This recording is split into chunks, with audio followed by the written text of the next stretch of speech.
y poderlo aterrizar. Entonces, Jorge, te molesto con la siguiente diapositiva, por favor. Vamos a aterrizarlo con un ejemplo muy sencillito para poder comprenderlo. Supongamos que el día de hoy yo me levanté con un espíritu emprendedor y voy a decir, voy a crear una empresa. Entonces, existen premisas básicas que debe de tener cualquier empresa, sea del tamaño que sea. Entonces, yo digo, bueno, voy a poner una empresa en donde yo fabrique playeras tipo polo. Yo nada más las voy a fabricar, yo no las voy a vender al cliente final, nada más yo las voy a estar fabricando. Entonces me siento a organizarme, digo, bueno, ¿qué necesito? Primero necesito, pues, materia prima para poder llevar a cabo estas playeras. Necesito tela, necesito hilo, necesito botones, sí, básico. Necesito una maquinaria para poder fabricarlas y necesito que alguien opere esa maquinaria para finalmente producir mis playeras. Entonces ya tengo lo básico. Ya que tengo las playeras, si yo se las quiero entregar a un cliente, pues voy a necesitar quizá una camionetita para poder transportarlas y alguien que maneje esa camionetita. Entonces ya tengo varias cosas. Tengo una materia prima, tengo personas que me tienen que ayudar, una maquinaria, un equipo de transporte. Está muy bien, pero ¿cómo voy a obtener todos esos recursos? Necesito pagarlo con algo. Aquí tenemos dos opciones. Uno, puede ser con mi propio dinero. Puedo decir, pues tengo ahorros de unos años para acá, entonces con eso voy a financiar el echar a andar la empresa. Por otro lado, alguien me puede prestar el dinero. Me lo puede prestar ya sea otra persona que yo invite. Si, quizá a mí se me ocurre que César puede estar interesado en la empresa, yo lo invito, él es mi socio y ponemos la empresa entre los dos, él pone capital, yo pongo capital, los dos ponemos dinero y lo echamos a andar. O me puedo acercar a una institución, por ejemplo, un banco, y solicito un crédito bancario para de esa manera financiar todos los recursos que les platiqué inicialmente. Entonces, para iniciar una empresa necesitamos activos, que es con lo que vamos a operar, con lo que vamos a llevar a cabo nuestra operación, y necesitamos fuentes de financiamiento, que son de dos tipos. Como les decía, pueden ser fuentes propias, que vienen siendo los socios, o pueden ser de terceros. Alguien me lo presta, una institución bancaria, por ejemplo. El detalle es que cuando se empieza una empresa, difícilmente alguien me va a querer prestar a mí, porque no voy a tener con qué garantizar que efectivamente voy a estar cumpliendo con los pagos mensuales del crédito bancario, por ejemplo. Pero bueno, supongamos que sí me dieron el crédito, que metí también dinero mío, ya realizo el financiamiento y echo a andar la empresa. El motivo para echar a andar esta empresa no es nada más así como para entretenerme. Yo busco obtener un beneficio económico a partir de esto. Entonces aquí es donde entra el término de que sea rentable la empresa, ¿sí? Jorge, ¿te podría molestar con la siguiente diapositiva, por favor? Cuando hablamos de rentabilidad, vamos a tener dos conceptos que son básicos, que quizá ya han escuchado anteriormente, se escuchan a veces muy rebuscados, pero son cosas muy sencillitas. Es donde entra el ROIC y entra la WACC. Son términos que están en inglés. ROIC quiere decir Return on Invested Capital. Es el retorno en el capital invertido. Y el WACC es el Weighted Average Cost of Capital. Es el costo promedio ponderado de capital. ¿Qué quiere decir esto? Vamos a volver al mismo ejemplo. Ya pusimos la empresa, empezamos a hacer las playeras y digamos que la maquinaria para hacer las playeras me costó 100 pesos, ¿sí? Entonces yo empiezo a fabricar playeras y en el primer año yo vendí 5 pesos de playeras, pero me costó 2 pesos el estar pagándole a la persona que me va a estar operando la maquinaria y la materia prima, y me costó otros 2 pesos la persona que va a estar transportando y quizá alguien que conteste el teléfono y me levanta pedidos. Entonces, de los 5 pesos que yo ingresé al año, 2 se me fueron en recursos de materia prima y de la persona que opera la maquinaria. Y otros 2 se me fueron en el transporte y la persona que está contestando el teléfono. Entonces, me quedó 1 peso. Finalmente, de lo que yo invertí, que fue mi maquinaria, mis 100 pesos, que ahí sí lo veo físicamente, yo estoy obteniendo 1 peso al final del año. Entonces, mi retorno es del 1%. ¿Por qué? Porque de 100 que yo invertí, tuve 1. Es 1 sobre 100. Es el 1% de retorno. Eso es mi ROIC. Es mi retorno sobre mi capital invertido. El capital que yo invertí está en esa maquinaria, ¿sí? Es lo que yo tengo metido ahí en mi empresa. Y lo que me está retornando es ese peso, finalmente. Viéndolo así de forma muy llana, muy general. Y si por otro lado, digamos que yo logré tener el financiamiento para comprar esa maquinaria con un banco. Yo me acerqué al banco, me dieron un crédito bancario por un año y el crédito bancario es de 50 pesos, ¿no? De 100 pesos, perdón, porque compré la maquinaria de 100 pesos. Pero el banco no me va a prestar el dinero así nada más. Me va a decir, oye, pues te voy a cobrar intereses porque yo te estoy dando un dinero el día de hoy y me lo vas a pagar dentro de un año. Entonces, ese beneficio que te estoy dando, pues tiene un costo, finalmente. Entonces, los intereses que un banco nos cobra es el costo del financiamiento, es lo que a mí me cuesta financiarme.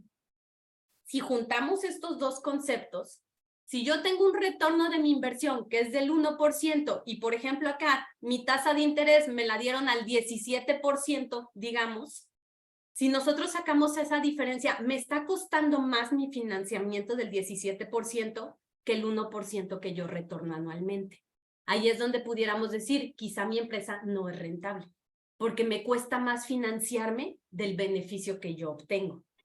Les digo, este ejemplo es muy llano, inventado, no son números reales, pero así es como funciona la rentabilidad. Para que una empresa sea rentable, el retorno que yo obtengo de lo que he invertido debe ser mayor de lo que a mí me cuesta financiarme, ¿sí? Y cuando una empresa es rentable, ahí sí podemos decir, esta empresa genera valor, está creando valor. Ahí es donde entra el concepto, no antes. Si yo vendo mucho, si yo tengo utilidades, si yo creo que me está yendo muy bien, eso no es ser rentable.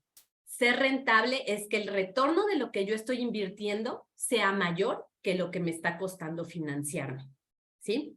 Entonces ahí es donde a veces se crea un poquito de confusión, porque muchas veces se acercan empresarios y nos dicen, oye, es que mira mis números, yo vendo un montón, y yo tengo utilidades y demás, pero nunca se han detenido a revisar realmente cuáles son sus flujos, qué es realmente lo que les queda en efectivo después de estar financiando todos sus recursos, ¿sí? Entonces, ahora sí, vamos a hablar de lo que son los activos intangibles y cómo es que pueden aquí agregar valor.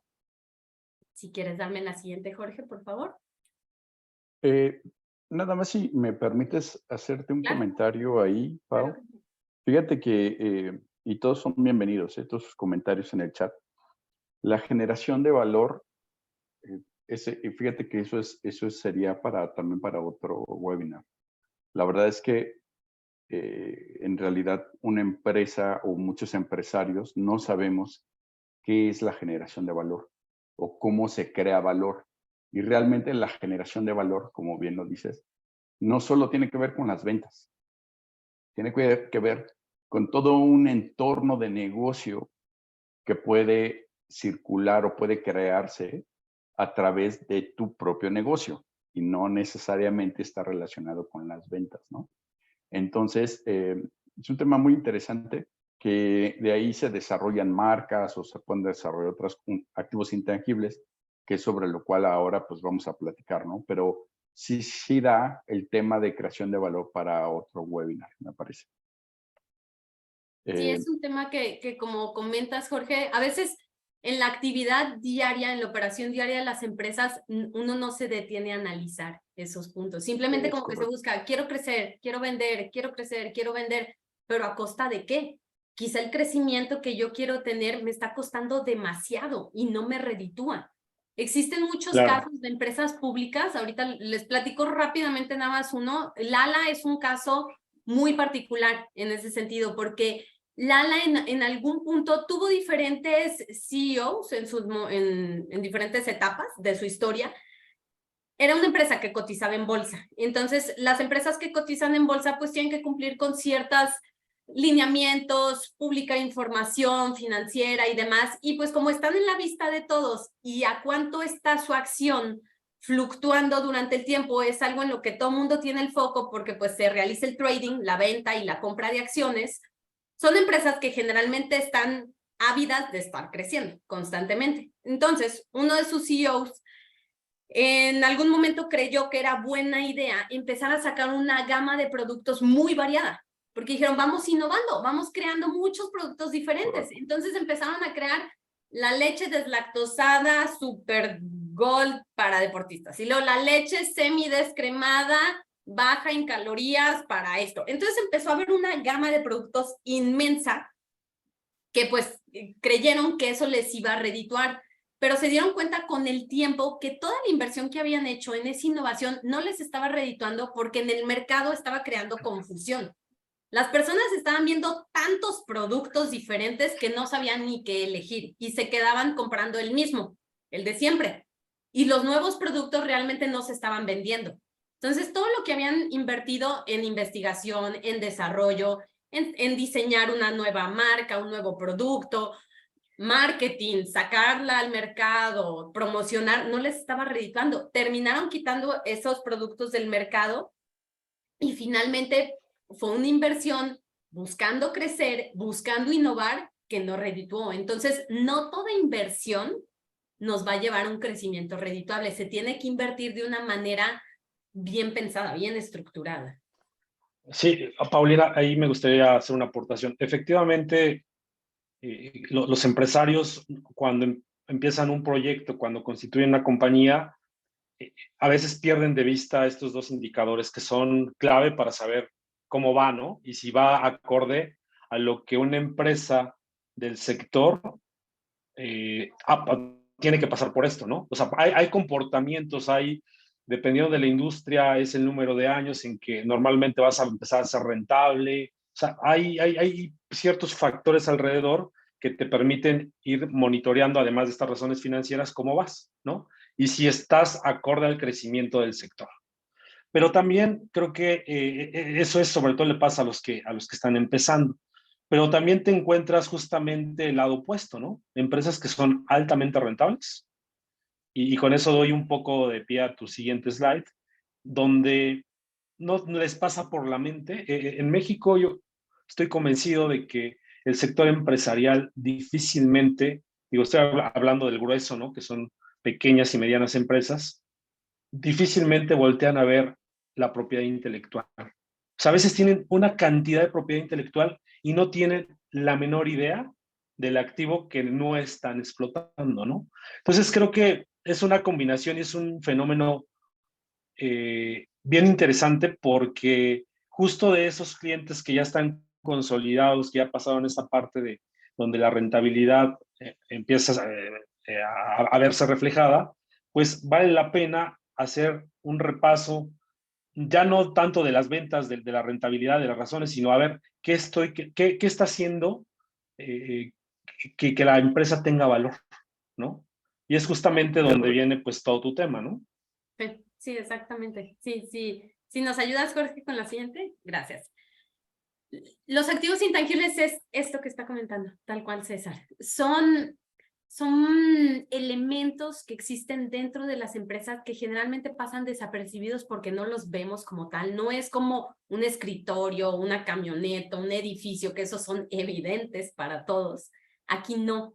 Y en muchas ocasiones conllevan mucho más valor que esos activos. De hecho, existe un estudio que se realizó hace unos años por una asociación no gubernamental que se dedica a estudios de este tipo, que tienen su sede principal está en Inglaterra, pero tienen sedes en diferentes lugares del mundo, en donde vieron que en la década aproximadamente de los 40, más del 60, alrededor del 68% del valor de los activos de una empresa está depositada en los activos fijos. Conforme pasaron los años, en la década de los 80, finales de los 80, esa proporción se invirtió. Y al día de hoy se dice que más del 90% del valor de los activos de una empresa están depositados en sus intangibles, es decir, en aquello que no vemos. Porque si nos remitimos a la palabra tal cual, activo intangible, un activo, hablando estrictamente, un activo en una empresa es un bien o un recurso con el que cuenta la empresa y que tiene la capacidad de transformarse en efectivo. Y si lo juntamos con intangible, intangible es algo que no podemos palpar como tal. Entonces son bienes o recursos que no palpamos, pero que tienen la capacidad de transformarse en efectivo. Aquí que pueden ser, hay muchísimos, como comentaba César, no, el más evidente es la marca. Es el que quizá alguna vez hemos escuchado y lo tenemos en la mira, porque todos alguna vez pues hemos tenido alguna marca con la que tenemos una afinidad y la marca no se reduce al logo o al nombre que estamos viendo, sino que la marca es todo un concepto, es una idea, es lo que nos engancha realmente. Por ejemplo, a mí me gusta mucho el deporte, entonces Si yo tengo una gama de mismos productos de ropa deportiva, muy probablemente yo elijo una marca en particular, digamos Nike, en lugar de Adidas, de Reebok, de Puma, de la que quieras. ¿Por qué? Porque en mi concepto, la marca de Nike es de buena calidad, es cómoda, me dura mucho. Entonces, ese tipo de cuestiones es lo que crean la afinidad. No es la palomita, no es el just do it, es lo que conlleva ese concepto que cuando yo escucho Nike digo, todo esto me viene a la mente, me evoca todo eso y hace que yo elija esa playera que trae la palomita efectivamente en lugar a la que trae el Puma o trae todos los demás logos, aun cuando son mismos productos y que quizá incluso puedan ser de calidades muy similares, ¿sí? Ahí es donde existe ese valor agregado. Los activos intangibles siempre representan un factor diferenciador en una empresa. Todas las empresas pueden tener marcas, todas las empresas pueden tener quizá carteras de clientes, pueden tener diferentes activos intangibles, pero no es la misma la que tiene, por ejemplo, la empresa de César que la que tiene la mía. Eso es lo que nos hace diferentes, precisamente, ¿sí? Entonces, los activos intangibles son, como decimos, ese elemento que da valor en las empresas, pero que no vemos como tal. Y tienen ciertas características. Si gustas, Jorge, darme la siguiente, por favor. Existe algo que se llaman las NIF. Las NIF son las normas de información financiera que nos establecen en términos generales cómo se deben de reportar los estados financieros, ¿no? Cómo tenemos que reportar los números de una manera que sea estándar en donde todos nos entendamos, porque si todos lo hiciéramos de la manera que se nos ocurriera, sería muy difícil poder tener una buena comunicación, un estándar en donde puedan existir incluso transacciones de una empresa con otra. Entonces, nos dictan ciertos lineamientos. En temas de activos intangibles existe una NIF, que es la NIF C8, en donde nos habla precisamente de activos intangibles. Entonces, por definición de la NIF C8, los activos intangibles tienen ciertas características. La primera es que no tienen sustancia física ni monetaria. Esto es bien importante porque no solo es lo que no palpamos como tal, sino que tampoco puede ser monetario, porque aquí pueden decir, bueno, y un Bitcoin, por ejemplo, una criptomoneda, no son activos intangibles, son medios de intercambio. Los medios de intercambio no pueden ser activos intangibles porque per se no tienen un valor. El valor que tienen o el precio que tienen, mejor dicho, va en relación con algo más. Por ejemplo, yo puedo decir $1 equivale a 17 pesos con 6 centavos. €1 equivale a 18 pesos con 54 centavos, ¿sí? Pero per se no tiene un valor y no tienen la capacidad de generar un beneficio económico solitos, sino que nos sirven como un medio de intercambio. Entonces, ni tienen sustancia física ni monetaria. Eso es muy importante. En segundo lugar, bueno, hago un pequeño paréntesis. Estas que les puse aquí son las características típicas, las convencionales que siempre se decían de los activos intangibles. Se han hecho modificaciones de las NIF y en la modificación más reciente se hicieron pequeños ajustes que se los voy a ir comentando para que no exista confusión, porque muchas veces las que se tienen en mente son estas y ya hubo unos pequeños cambios, ¿sí? Que son muy, muy finitos. Segunda característica, debe ser identificable el activo intangible. Eso quiere decir, tú lo debes de poder delimitar y decir, este es mi activo intangible. ¿Cómo lo puedo identificar? De dos maneras. Puede ser separable. ¿Qué es separable? Que tú lo puedes extraer de la unidad económica. Por ejemplo, digamos que de las playeras que yo estoy haciendo, de la empresa que comenzamos, a mí se me ocurre que le quiero poner un logo de un Mickey, ¿no? Porque yo creo que esas playeras con el logo de Mickey se van a vender mejor. Pero el Mickey no es mío, el Mickey es de Disney. Entonces yo me acerco a Disney y le digo, oye, quiero poner ese Mickey en mi playera. ¿No? ¿Me das chance? No, pues sí te doy chance, pero me tienes que pagar una regalía. Entonces yo voy a poder usar ese Mickey en mi playera, pero el Mickey no es mío. El Mickey sigue siendo de Disney. Ahí nada más lo separé de la unidad económica y lo está utilizando un tercero, en este caso yo. Ahí es donde podemos decir la marca es separable de la unidad económica, ¿sí? De esa manera puedes identificar el activo intangible. ¿De qué otro? Adelante, Jorge. Nada más hacer aquí una aportación contigo. Claro que sí. Es muy común este tema de la identificación de marcas y que sea separable, ¿no? Actualmente, y lo estamos viendo en México, me gustaría poner un ejemplo de lo que en realidad puede ser algo que es separable o que nosotros identificamos de pronto que sí es que puede ser una marca así de esta forma identificable, ¿no? O que se ocupó en algún momento en otro producto y actualmente lo tienen otros empresarios. El caso de MG, los autos. No sé si recordarán, pero el caso de MG, hace algunos años ellos son, MG es una automotriz que ya tiene muchos años que inició en Inglaterra, ¿no? Realmente su origen es inglés, el origen de MG. Sin embargo, con el paso de los años, pues desafortunadamente fueron perdiendo valor, como muchas de las marcas de automotrices, ¿no? Con el paso del tiempo, pues pierden su valor porque no se renuevan, no se adaptan a las necesidades del mercado, ¿no? Entonces llega una nueva industria, unos nuevos accionistas chinos e hindús y dicen, oye, queremos entrar al tema de los autos, ¿no? O a lo mejor ya tienen ellos desarrollando marcas en India o en China, ¿no? Sí, oye, pero ¿sabes qué? Queremos entrar al mercado europeo, al americano, pero queremos llegar con una marca, pues que ya la conozcan, ¿no? Con una marca reconocida.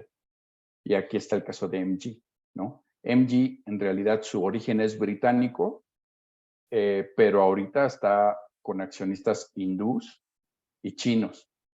¿Es un activo intangible? Sí. ¿Es separable? Sí. Tan es separable que lo compraron, ¿no? Compraron la marca. No sabemos, bueno, ahí no sabemos si la compraron o pagan regalías, ¿no? Entonces, solo quería aportar como que este tipo de marcas o de activos intangibles que a lo mejor nosotros vemos al día a día, pero no percibimos que es un activo intangible, ¿no? Pero bueno, esa es una aportación respecto a lo que puede la gente identificar como un activo intangible, ¿no? Y Jorge, creo que este tema es, como daba cifras muy interesantes, Paulina, hace un rato de cómo han cambiado o cuál es la base del valor de una compañía, cómo se ha volteado drásticamente de ser activos fijos a activos intangibles. Pero aquí, insisto en la parte, en la economía mexicana, ¿no? Este tema de las marcas para efectos de las compañías internacionales ya lleva un rato. Es más, hay grupos empresariales que tienen empresas que consolidan, que una sola empresa consolida todas las marcas del grupo. Entonces, ¿por qué? Pues porque definitivamente no es lo mismo, utilizando el mismo ejemplo de Paulina, pues Nike que Panam, ¿no? Por ejemplo, una marca mexicana. Y a lo que voy es esta visibilidad de darle valor, de soportarla, de desarrollarla, de estar erogando para mantenerla y para exportarla inclusive a otros países, pues es un tema que en las compañías, en las grandes compañías ha estado de moda ya hace un rato. Y tan ha estado de moda que las grandes compañías, inclusive algunas mexicanas, hicieron estrategias fiscales con Suiza, en donde se llevaron las marcas al extranjero, les dieron valor allá y después ya cobraban regalías a las compañías mexicanas, ¿no? Entonces, es muy importante que todo ese aprendizaje que ya se tuvo, porque ya la autoridad de hecho se ha manifestado de, si tienes gastos de publicidad y erogados, por ejemplo, por una compañía mexicana, y además pagas regalías por uso de la marca, la autoridad prácticamente está desconociendo los gastos de publicidad porque dice, esa publicidad ya va implícita en la regalía que le estás pagando a quien sea, ¿no? Ponía el ejemplo Paulina de Disney, ¿no? Entonces, yo lo último que diría en esta parte es, sí es importante que todo ese aprendizaje fiscal que ya lo sabemos, que ya está en el medio, lo consideremos al momento de aterrizarlo desde el punto de vista financiero y, por supuesto, fiscal. Y esto que está comentando también entre Jorge y César, que estaban comentando de las transacciones que ya se hacen entre las empresas de compra y venta de marcas o estrategias que se llevan a cabo, eso precisamente tiene que ver con la separabilidad. Cuando un activo intangible es separable, lo puedes vender, lo puedes licenciar, sí, puedes hacer ese tipo de transacciones. Si no fuera separable, pues simplemente no se podría, porque iría la empresa implícita en todo ese movimiento y no el activo como tal. Dentro de ser identificable, una habíamos comentado que es la separabilidad y el otro es que surja de un derecho contractual. ¿A qué se refiere esto? Hay activos intangibles que independientemente de si se van a separar o no, por el hecho de surgir de un derecho contractual, son activos intangibles. ¿Cómo qué? Pueden ser concesiones, por ejemplo, del gobierno. Cuando existe una concesión que se le da a una constructora a llevar a cabo un determinado desarrollo, por ejemplo, la construcción de la carretera, ¿no? De Guadalajara a Vallarta, por un decir, y se da esa concesión, ese contrato es un activo intangible, porque se le está dando ese derecho a esa empresa en particular y no lo tiene otra, ¿sí? Es un beneficio que tiene esa empresa únicamente, es una ventaja competitiva con respecto a las otras que no tienen ese contrato y no tienen ese derecho. ¿Sí? Independientemente de que ese derecho se le pueda conceder a alguien más, se pueda transferir o no, por el surgimiento a través de un derecho contractual, se considera un activo intangible. Como tercera característica, es que tienen y deben de tener la capacidad de generar beneficios económicos a futuro. Si tenemos algo que estamos considerando como un activo intangible, pero no lo podemos traducir en flujos, en un beneficio económico, no es un activo intangible, porque como habíamos dicho, es una ventaja con respecto a los demás. Es un factor diferenciador. Un activo intangible debe de tener esa capacidad de diferenciarte y poderse traducir esa diferencia en un beneficio económico. ¿De qué manera? Hay de dos formas. O te aumenta ventas o te disminuye costos. No hay de otra. Por diferentes medios, si quieres, de diferentes maneras, pero se tiene que ver reflejado en cualquiera de esos dos o de forma combinada también. Hay casos en donde se pueden llevar a cabo ambos efectos de forma conjunta, como que hay unos activos intangibles que se denominan secretos industriales, en donde los secretos industriales nos hablan de procesos. Son procesos que nos ayudan a optimizar el funcionamiento de una empresa. Si yo, por ejemplo, bueno, yo no, porque yo tengo la empresa de playeras. Digamos que alguien más puso una empresa de pintura, ¿no? Hace mucho tiempo.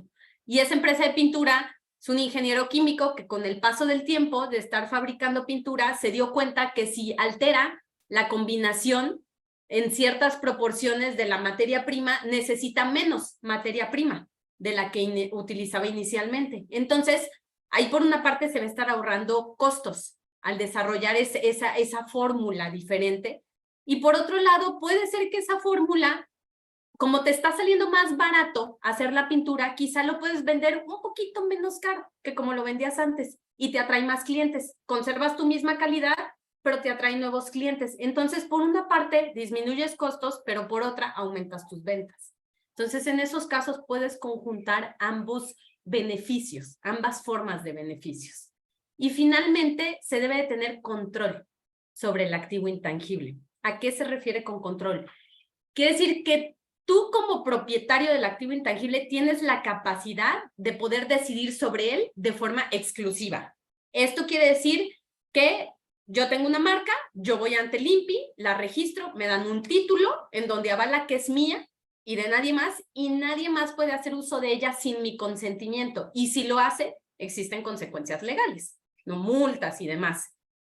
Todos los activos intangibles tienen manera de poder demostrar que son de nuestra propiedad. Vaya, pueden ser a través de títulos, a través de certificados o a través del contrato, por ejemplo, lo que habíamos dicho hace ratito. Y cuando hablamos de secretos industriales, entramos a un tema que es más delicado. El secreto industrial es una información confidencial, en donde puedes decir, bueno, si es confidencial, entonces, si voy y lo registro, lo que se registra ante el INPI es público. Entonces dejaría de ser confidencial. El detalle es que cuando son secretos industriales no vamos y los registramos como tal ante el INPI. Lo que se hace es que se tiene que plasmar el secreto industrial, eso sí. ¿De qué manera? Lo tenemos que plasmar por escrito. ¿Sí? ¿En qué consiste? El proceso, la fórmula, el medio de distribución, lo que sea. Pero debe estar plasmado porque una idea no es un activo intangible. Los activos intangibles deben de estar aterrizados en algo. Entonces, se plasma. Se tienen que desarrollar contratos de confidencialidad con todas las personas que estén enteradas de esa información, donde se comprometen a no divulgarla, evidentemente. En segundo lugar, se hace una fe de hechos en donde se consta que existe ese secreto industrial. Esa fe de hechos no es para que la vea la persona que nos va a estar dando la fe, simplemente es para que diga, sí existe, aquí está, es confidencial y con fecha del día 5 de julio del 2023, yo constato que existe este secreto industrial. Y nada más. No lo vamos a registrar ante el INPI, pero al ya tener esa fe de hechos, al tener los contratos de confidencialidad, nosotros podemos avalar que existe un secreto industrial que nos pertenece a nosotros, ¿sí? Entonces, es el caso en donde no se tiene que registrar como tal ante el INPI porque es información confidencial. Sí, claro. Y ahí me gustaría comentar un poco mi experiencia en esa parte. Creo que esta labor que haces, Paulina, es sin duda súper interesante porque tienes que conocer, pues, verdaderamente el negocio, ¿no? O sea, tener claramente el diferenciador, la creación de valor, qué crea valor, si realmente es la marca o qué es lo que le está dando valor a la compañía, ¿no? Pero también sabes que me ha tocado ver que hay abusos, ¿no? Por ejemplo, los secretos industriales. Creo que esa parte, digo ya, y estoy hablando de la parte fiscal, ¿eh? No estoy hablando de la parte ni de propiedad intelectual como tal, ni financiera, pero de la parte fiscal ha habido abusos. Porque entonces, o ya todo es secreto industrial, o ya todo es marca, o ya todo, y entonces ya quieren cobrar regalías de todo, ¿no? Entonces, es una línea bien delgada, porque además, no solo, si bien el porcentaje puede estar controlado, si se trata de partes relacionadas, si tiene que haber un estudio de precios de transferencia para soportar que está valor de mercado, si bien lo puedes controlar en esa parte cuando son partes relacionadas, no así realmente si es un activo intangible, como dicen, por la que están cobrando regalías. A mí me ha tocado ver algunos que, perdón que lo diga así, literal, no existen, ¿no? Pero como buscan erogar la base tributaria, pues le ponen nombre, hacen toda la formalidad, esa fe de hechos, como dices, los contratos de confidencialidad, pero la realidad es que no hay secreto industrial, ¿no? Entonces, creo que esa parte también es importante que nosotros como asesores o como empresarios tengamos mucho cuidado con eso, porque si bien la autoridad fiscal ahorita no está fiscalizando a los pequeños contribuyentes o medianos contribuyentes con este tipo de estrategias, tarde o temprano va a llegar, ¿no? Porque cada vez más empiezas a escuchar compañías que están identificando intangibles y cobrando regalías, ¿no? Entonces, nada más lo quería poner sobre la mesa porque justo eso que dices me ha tocado ver que lo implementan y todo, pero la realidad es que no hay secreto industrial detrás de, ¿no? Si me dejan hacer una aportación aquí, Paulina. Comparto lo que dice César, pero también me agrada el hecho de que en México estemos abiertos a ello, ¿no? Me acuerdo que hace algunos años, para efectos de normatividad y para nosotros en temas técnicos, pues el desarrollo, la creación de un activo intangible era nulo, ¿no?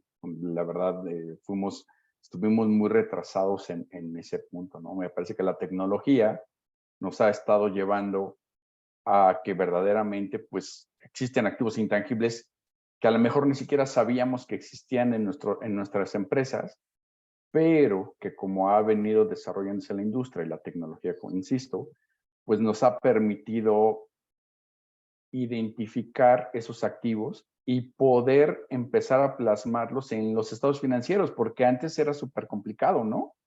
Y hablamos de crédito mercantil, me acuerdo que cuando en el crédito mercantil se identificaba estamos hablando, digo, hace 20 años, por ejemplo, que el crédito mercantil se amortizaba, ¿no? Por ejemplo, y que después de la amortización del crédito mercantil, pues decías, bueno, pues ya en realidad ya no existe crédito mercantil, ¿no?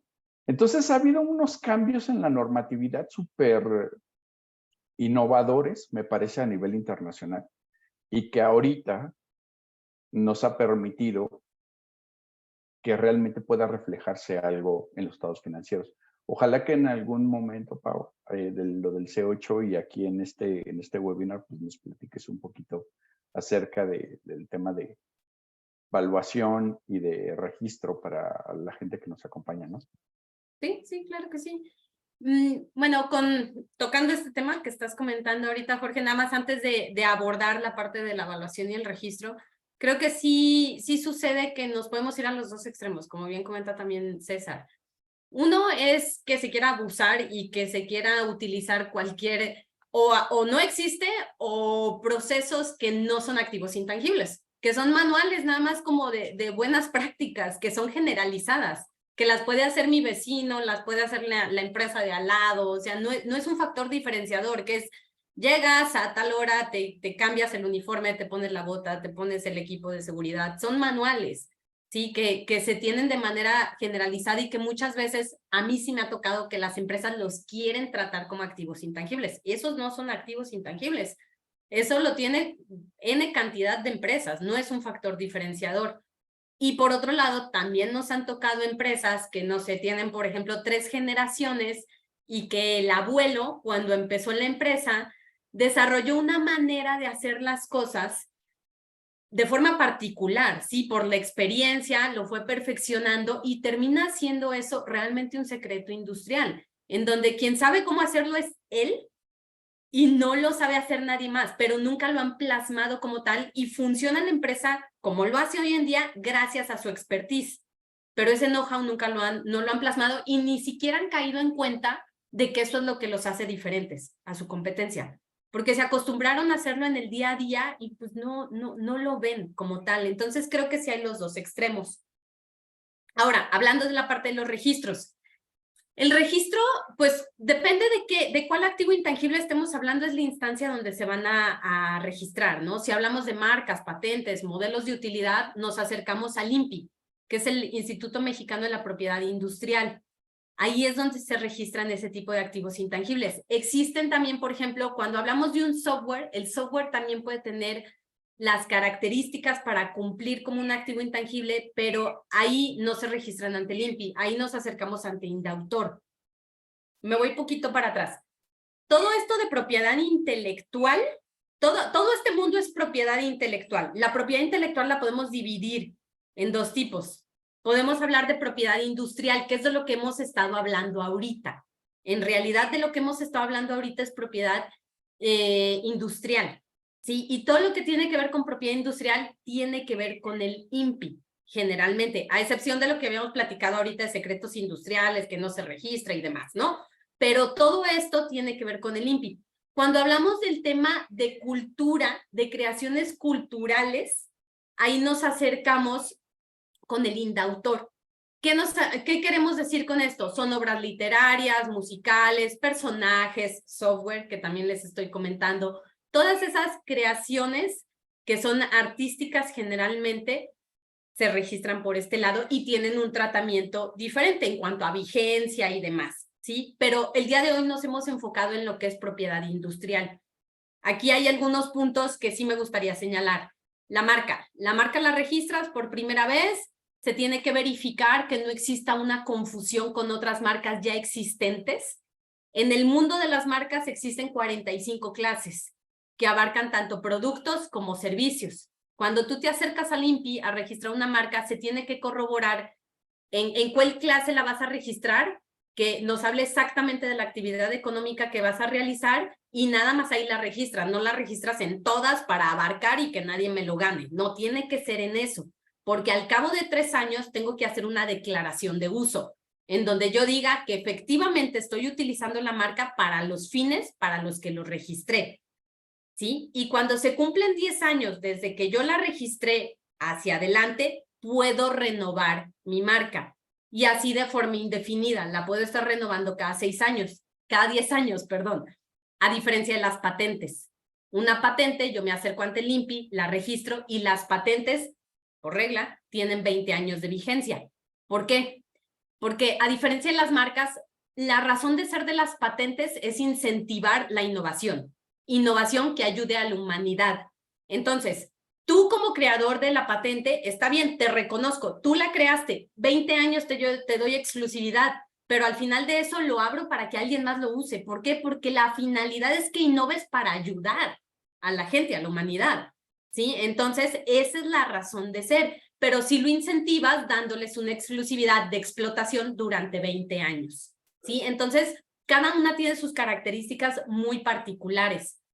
Y finalmente, hablando de la evaluación, para ahorita entrar un poquito en lo que a mí me gustaría que César nos aportara, es sobre los usos que se le puede dar ya a los activos intangibles de forma práctica.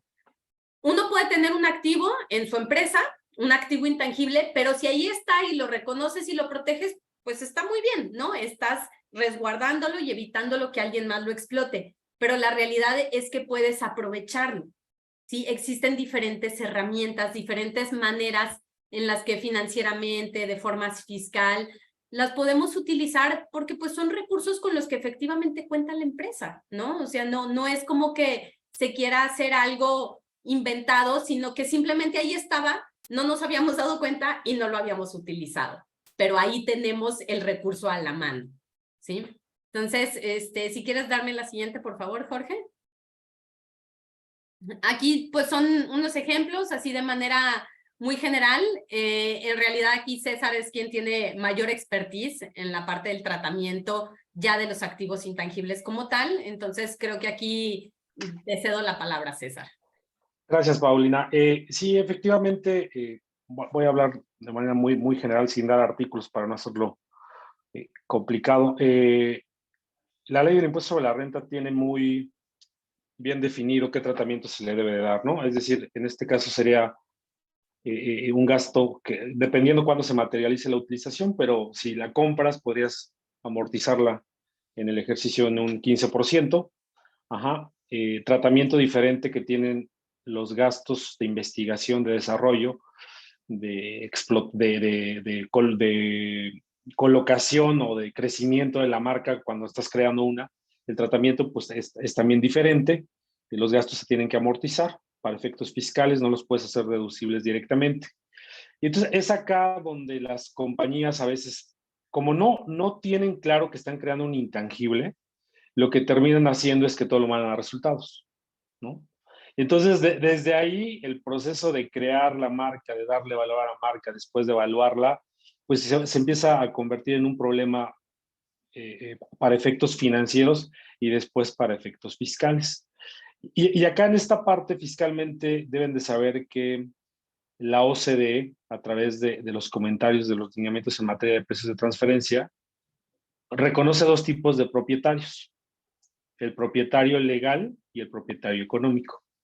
Y eso es un estudio bien interesante que, como saben, la OCDE tiene un departamento Tax Policy, en donde pues precisamente se trata de emitir pronunciamientos o adecuar las reglas de precios de transferencia de tal forma que vayan contemplando, que vayan al día de cómo se van dando los negocios, ¿no? Entonces, a mí se me hace bien interesante ese tema y justo lo viví cuando trabajaba en Grupo Cuo, porque uno de sus negocios era el negocio automotriz. Es como un fondo de inversión mexicano, ese grupo. Y entonces, en la parte automotriz, iban a vender la parte de los pistones, ¿no? Entonces, son pistones que en el mercado de no marcas como Volkswagen, no estas, sino de repuesto, son muy conocidos. Entonces nos dijeron, no, pues a ver, fiscalmente dime qué implica, cuándo vas a pagar de impuestos, cuál es la estrategia para venderla. Y entonces empezamos a hacer el estudio y a recabar información, el análisis. Y resulta que la compañía que había, esa marca debe tener como 25 o 30 años en el mercado, que había erogado todo para el posicionamiento de la marca, no era el dueño legal de esa marca. La marca la tenía otra compañía. Entonces, eso fue súper interesante porque como es una compañía pública también, pues yo creo que en cualquier otra compañía habían dicho, pues no pasa nada, ya hizo los gastos ya deducible, bueno, pues aquí va a acumular el ingreso, ¿no? No, acá el tratamiento, pues va a ver, no, se tiene que reconocer y los dos tienen que tener una remuneración por la venta de la marca, ¿no? Entonces, eso para mí fue un tema súper interesante desde el punto de vista técnico, porque ahí estaba el mejor ejemplo de que hay un dueño legal y un dueño económico, ¿no? Y otra vez, la mayoría de los movimientos en activos intangibles, digo la mayoría porque hay veces que sí obedecen a un tema comercial y de propiedad intelectual para protegerlos, pero últimamente los movimientos que estás viendo o las operaciones que estás viendo en empresas, ya sea AAA o pequeñas y medianas, es para un tema fiscal. Es la utilización de los activos intangibles para optimizar o para utilizar pérdidas fiscales, ¿no? Por ejemplo. Entonces, creo que es un tema bastante interesante porque después viene, por ahí también hay asesores que dicen que a pesar de que ya hiciste deducible los gastos para posicionar la marca, registran la marca bajo IFRS y entonces ya le dan valor y además la amortizan para efectos fiscales, ¿no? Entonces, sí, este tema está siendo bastante novedoso en temas fiscales, y digo novedoso la parte de cómo los asesores de la mano de los economistas, de la mano de los evaluadores como tú, Paulina, han llegado a hacer cosas muy buenas que tienen un soporte completamente válido, pero también ha habido estrategias que de repente dices, esto está con alfileres, ¿no? Porque primero, ¿cuál intangible, no? Entonces, eso lo digo precisamente cuando hablamos del pago de ICR. El otro tema también es precisamente, ya que lo tienes identificado, ya que tiene materialidad, tiene sustancia, pues empiezan a cobrar regalías entre las empresas del grupo, ¿no? Que ahí les decía, es un tema que ya Hacienda fiscalizó en el caso de, justo un momento en el que todas las migraron al extranjero, pero marcas de las reconocidas, o sea, de alimentos sobre todo, ¿no? Se fueron a valor por debajo de mercado o a veces sin contraprestación, les dieron valor en Suiza y empezaron a cobrar regalías a México. Y entonces ya la autoridad, así tal cual lo puso en el criterio no vinculativo de eso no se puede y eso está prohibido y constituye una práctica indebida, ¿no? Entonces creo que esa parte, insisto, hay que tener mucho cuidado. Las regalías son completamente válidas, ¿no? Lo que nosotros también hemos visto aquí en la oficina es, a veces también todos los activos intangibles sirven como un tema de retorno para los inversionistas. Es decir, es muy importante que cuando vas a hacer la planeación fiscal tengas claro, muy claro, quién es el que las tiene registradas, ¿no? A veces las tiene la persona física, el empresario, a veces la tiene la compañía, ¿no? Entonces, cuando van a abrir, por ejemplo, ahorita nosotros lo que hacemos es cuando el cliente nos llega a plantear algo y vemos intangibles, hay que tener cuidado, a ver, ¿dónde quieres el intangible? ¿Quién lo está desarrollando? ¿La persona física, accionista o la empresa? ¿Quién está gastando? ¿No? Entonces, a partir de ahí hemos hecho buenas estrategias para efectos inclusive del retorno. ¿A qué me refiero con el retorno? En las empresas familiares, de repente se vuelve muy complicado cómo le vas a hacer llegar recursos al accionista. ¿Por qué? Tú me dirías, pues a través de sueldos, ¿no? Pues sí, nada más que hoy sabemos que la carga tributaria por impuesto sobre la renta y cuotas de seguridad social es altísima. O sea, es un porcentaje muy, muy alto de lo que te cuesta pagarlo vía sueldos y salarios. Entonces, a partir de ahí generamos otras formas de hacerle llegar los flujos, ¿no? Como pueden ser dividendos, reducciones de capital y regalías. Entonces, a veces a la persona física le conviene ser el tenedor de las marcas, ¿no? Y bueno, y también nos ha tocado ver, hay un punto ahorita que dice, ¿no? El tema de la sucesión. Nos ha tocado ver también ahí ya donaciones de marcas, ¿no? Entre líneas ascendentes, descendentes de la familia. ¿Y todo para qué? Pues para poder hacerle llegar de manera indirecta los recursos a los accionistas. Hoy les puedo decir que desde el punto de vista fiscal, partiendo del hecho de que la marca existe, está soportada, está bien valuada, el secreto industrial también, o sea, lo que sea, cualquier activo intangible, partiendo de ese hecho que está todo correctamente, se ha vuelto un muy buen instrumento para hacerle llegar los flujos a los accionistas, ¿no? Yo hasta ahí dejaría la parte de estos comentarios. No sé, hay otra lámina, ¿no, Jorge? Y aquí nada más un ejemplo, ¿no? De cómo hay muchas formas, ¿eh? No saben, hay dependiendo de dónde está el activo intangible, es la estrategia. O sea, hay muchísimas estrategias, ¿no? Y aquí, por ejemplo, esta fue una estrategia que fue platicada, comentada y adaptada a un grupo de empresas que afortunadamente todo se dio natural, en donde esta persona física, la persona física que está del lado derecho, la que está sentada, tiene marcas, ¿vale? Tiene activos intangibles que ya platicó Paulina con todos los requisitos, todo bien hecho, todo en regla en el INPI. Entonces, las personas físicas tienen un grupo de empresas en donde una de ellas, por cuestiones de comerciales, de negocios, pues ya no la utilizan y generó en su momento atributos fiscales, ¿no? Entonces, si tú hoy la ves, esa compañía, esa Newco, que es un vehículo, esa compañía tiene pérdidas fiscales, tiene algo que se llama la CUCA, que es la cuenta de capital de aportación de los socios, y ¿por qué no? En algunos años generó CUFIN, es decir, tiene utilidades que podría repartir libres de impuestos siempre que sean anteriores a 2014. Entonces, ahí lo que se decide es saber a quién le queremos hacer llegar los recursos. A los hermanos, a la mamá, a los hijos, ¿no? A la esposa. Entonces, esas personas físicas que son las beneficiarias de los recursos son las que adquieren esa compañía, que tiene atributos. Puede haber, los accionistas pueden ser personas diferentes, también les digo como parte del grupo empresarial, pero ahí la parte relevante es el que no debe ser accionista al momento de la venta, es el tenedor, el dueño legal de las marcas. Porque si lo hacemos al momento, si es accionista y además es el que va a enajenar, ahí nos aplicaría la regla de precios de transferencia, ¿no? Y la tendríamos que enajenar a valor de mercado. Y ahí la optimización del ICR, pues ya no es tan buena porque te obliga a tener un precio de la marca a valor de mercado. Entonces, aquí es que esta persona vende la marca a la nueva compañía que ya fue adquirida por las personas físicas que queremos que sean los beneficiarios de los flujos. Luego, ya que se la vendió, se la vende a un precio bajo, o sea, no es el tope, es un precio bajo. Ya que recibe la marca, hay que ver que esta nueva compañía, este vehículo, esté dentro de su objeto social, tenga considerado la explotación, ¿no? De marcas, de activos intangibles, si no hay que adecuarlo antes de que se dé la operación. Y también hay que ver, pues, de dónde vienen las pérdidas, ¿no? Si es una empresa, aquí les digo, sería todo muy natural porque es una empresa que justamente estaba explotando una marca de una revista extranjera.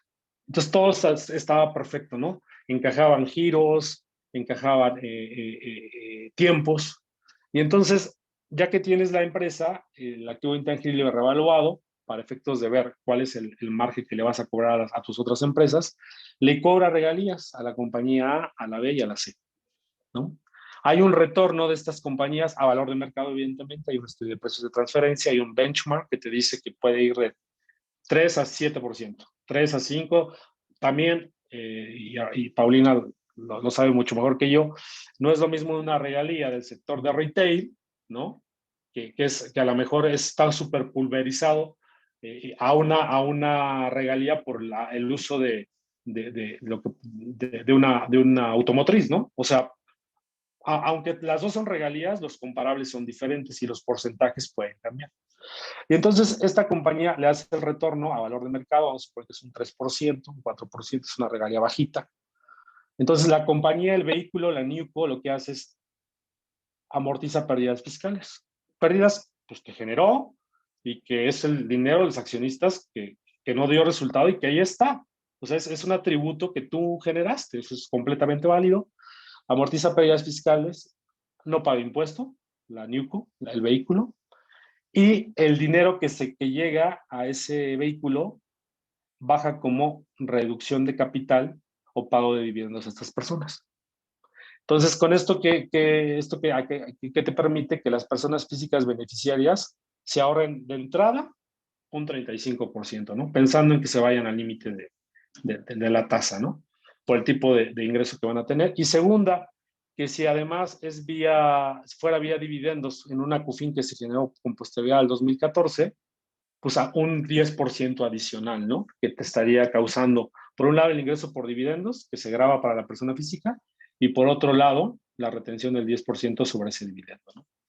Entonces, este es un esquema, les digo, aquí todo se acomodó, todo está soportado, pero todas las empresas tienen un valor agregado, un tema de planeación fiscal, siempre y cuando, pues como ya lo platicó Paulina, lo hagamos de una manera adecuada, ordenada y sobre todo soportada.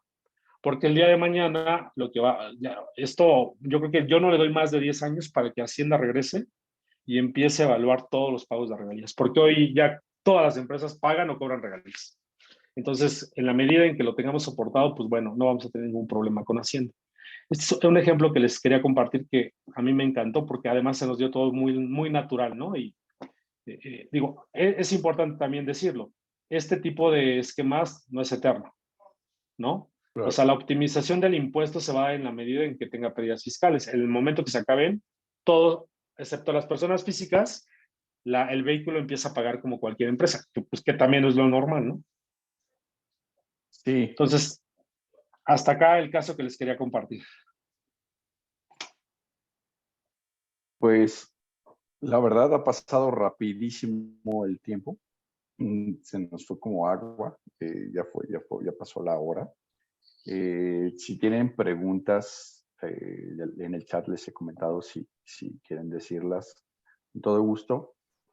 Eh, Rompiste tiempo récord, Paulina. Los participantes prácticamente siguen igual, no han salido, no han dejado de estar en el webinar, lo cual pues indica cuál es la perspectiva, ¿no? O la inquietud que tiene la gente por la creación de activos intangibles en sus empresas, ¿no? Yo quiero agradecerles a Paulina y a César esta participación en el webinar. Me gustaría que nos comprometiéramos a hablar un poco más de esto también. Creo que, a ver, déjenme ver si tenemos una pregunta. Fíjate, están diciendo que sería bueno o interesante que hubiéramos una segunda vuelta del webinar. Sí, hay muchas cosas que dejaron, o sea, que no se pudieron platicar, ¿no? En una hora, la verdad, es poco tiempo, pero también no queremos estar aburriendo a la gente con un webinar de 2 horas, ¿no? Y más cuando la gente tiene compromisos, ¿no? Paulina, César, yo la verdad les quiero agradecer. César Aguilar está en García Hidalgo Tax Advisors, fiscalista. Es amigo nuestro, trabajamos juntos, tenemos proyectos juntos en caso de que tengan alguna duda fiscal, con todo gusto podemos platicarlo con César.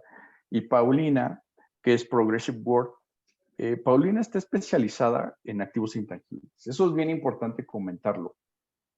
No cualquier contador o cualquier persona puede pensar en la creación de un activo intangible. Ya lo acabamos de ver. O sea, Paulina tiene más de 10 años o 10 años trabajando en este tema, ¿no? O sea, está especializada, conoce el tema, está estudiando una maestría, ha estado en varios cursos.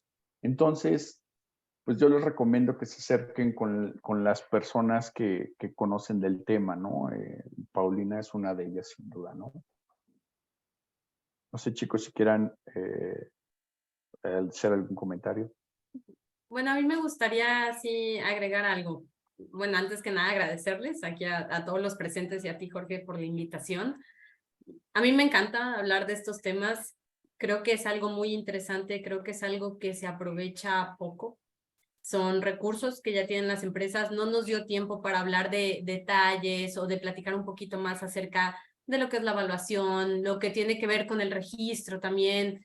Hay cuestiones de territorialidad, de limitaciones, que también es muy interesante hablar de eso. Entonces, si en una segunda ocasión se pudiera dar, encantada de que pudiéramos continuar esta conversación y pues nuevamente estoy muy agradecida con todos ustedes por estar aquí. Muchas gracias.